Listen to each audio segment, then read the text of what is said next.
دنیا کی پہلی شمسی توانائی سے چلنے والی کار بنا لی گئی۔ نیدرلینڈز کے طلباء نے شمسی توانائی سے چلنے والی دنیا کی پہلی آف روڈ سولر SUV بنا لی ہے۔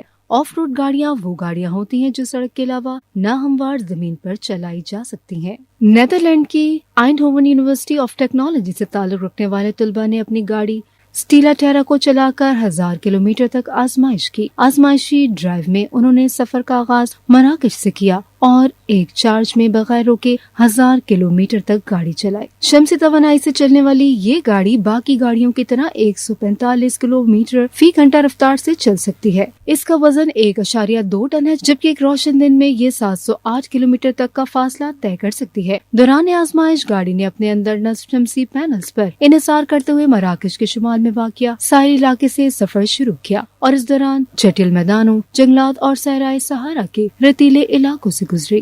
گاڑی میں لیتھیم آئن بیٹری بھی نصب ہے، جس کا مطلب ہے کہ ابرآلود موسم میں گاڑی کو روایتی چارجنگ اسٹیشن سے چارج کر کے چھوٹے چھوٹے مقامات پر جایا جا سکتا ہے۔